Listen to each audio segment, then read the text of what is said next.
大家好，今天这期视频跟大家聊聊如何跟命理师有效的沟通。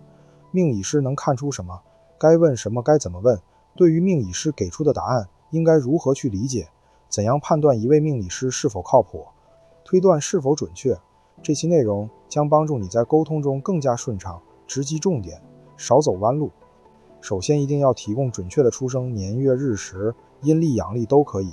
如果你对时辰拿不准，比如只知道大概是上午还是下午，却咬不准具体几点，那就需要让命理师通过你生命中发生过的重要事件来帮你校对，比如你的结婚时间、曾经的病灾、手术、车祸，或者家中长辈、直系亲属的离世时间等等，或者其他重大事件。只要有一两件事情，命理师通常就能帮你把具体时辰校对出来。如果是日期也不确定，这个恐怕命理师就真的无能为力了。建议你准备一台可以录音的设备，手机、录音笔都行。第一，任何命理流派的命理师都是基于你生辰八字这个能量场做的分析。命理师在解读过程中或多或少都会提到一些术语，如伤官、见官、化官、生印等等，你可能一时听不懂，或者你的理解跟命理师阐述的意思不一样，录下来回头再听，能帮助你消化。第二，在沟通过程中，即使命理师尽量用通俗语言解释，也可能出现词不达意的情况，结果是命理师觉得你听懂了，你也觉得自己听懂了，但实际上双方并没有在同一个频道上。录音能让你事后复盘，可能会有新的理解。第三，命理师有时点到为止，一闪而过，当时你没当回事儿，但回听几遍后，可能你有新的发现。与命理师的沟通与去医院找医生看病非常类似，当命理师看到你八字的时候，就像医生看到了你的检查报告化验结果一样，你命盘中那几个字的流通关系所映射到你生活中的方方面面，包括性格、缘分、财富、社会关系、职业方向以及祸福等信息就都出来了。不存在命理师只能给你看出你能发财还是有灾的结果，但是对你命盘的流通关系却解读不出来的情况，这就不要再继续算了。命理师的水平不行，因为他没有8个字一起看，只看其中2个字也是有可能蒙对的。所以这个时候命理师是可以把你的人生说明书给你想明白，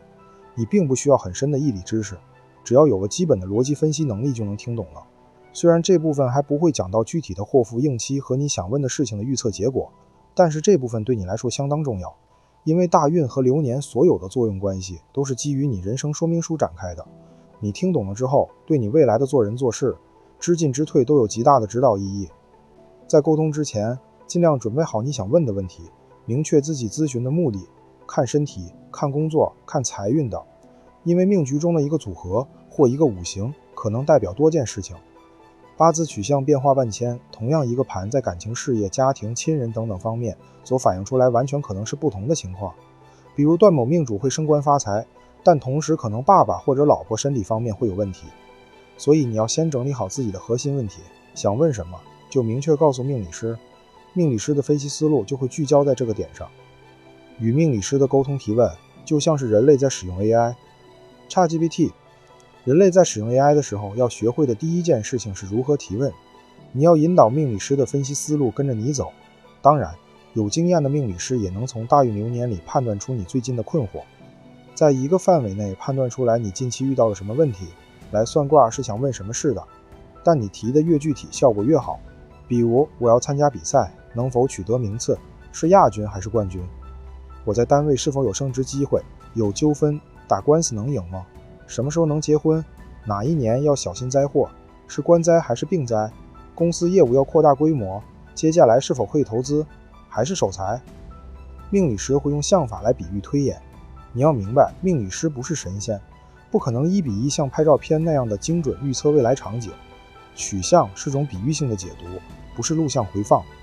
需要注意的是，你别在那儿问老师我的喜忌是什么，我的用神是什么，这问题很愚蠢也很幼稚，就好像5、6岁的儿童在问这个世界上是不是除了好人就是坏人。传统命理分析命局是要分析喜忌用神的，但是单个喜忌的字并不代表你命局所表达的中心思想，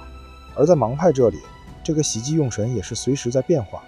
今年这个字对你不利，明年这个字可能又对你好了，要看配置和组合。有的客户和朋友来跟我说，老师我喜木，但是天干来木和地支来木结果不一样，甲木和乙木、寅木和卯木对命主所产生的影响也都截然不同。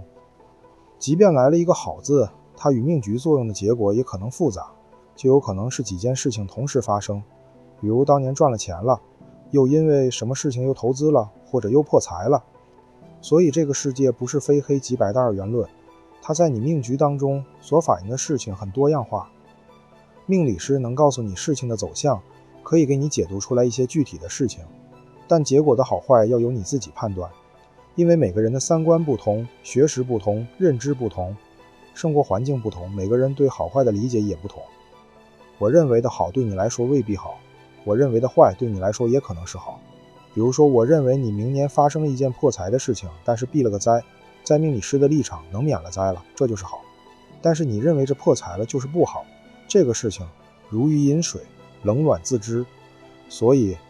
大运流年的好坏，你和命理师不必强求共识，这本身就是主观体验的问题。你要有点情商，命理师不是每句话都能直说，在某些问题要理解命理师的话外之音，也就是听话听音。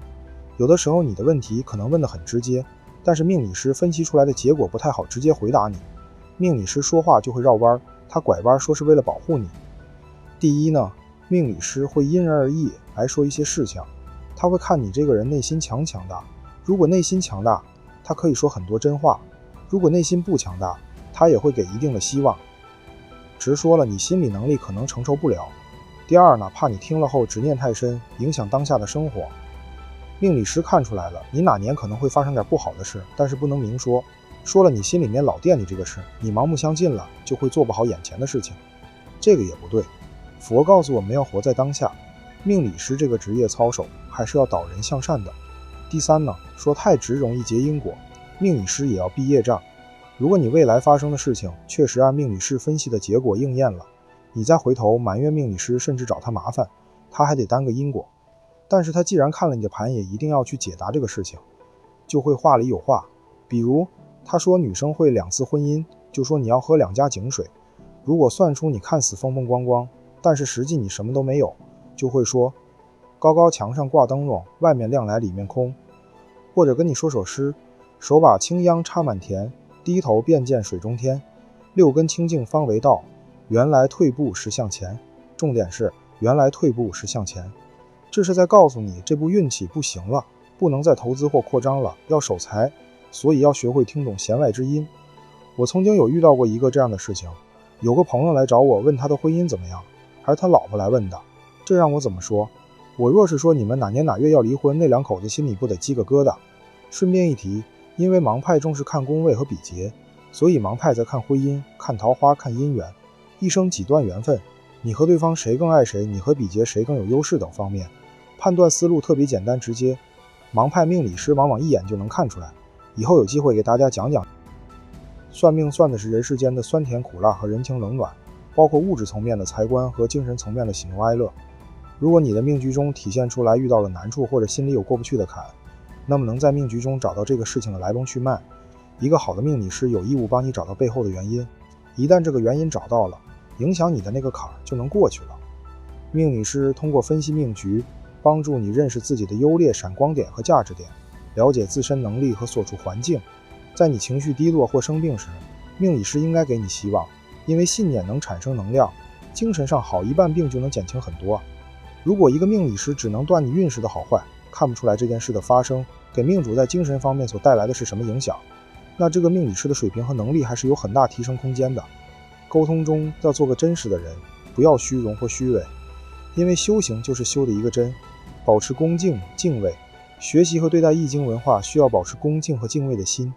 这样才能领悟其中的奥秘和玄机。最后我们说一下风水和法术。人生起起落落，这是自然规律，除非命中有重大灾难需要高维能量介入，比如童子命需要还替身，但是为了残而机关算尽，强行逆改因果的风水局就算了，这样的行为很邪很偏，最终一定会被反噬。家中风水调整能量可以做，但是人在走好运的时候，你不知不觉也会感召到有利于你运势的能量和吉祥物。同理，行坏运的时候也会感召到一些不好的东西靠近。命理沟通不单是问卜，而是一个人认清自己顺势而行的过程。当你真诚地面对命运，也就开启了改变命运的第一步。以上就是本期视频的所有内容了。希望可以对你有帮助。如果这个视频对你有启发，请点赞支持，订阅我的频道，分享给更多需要的朋友。我们下期见。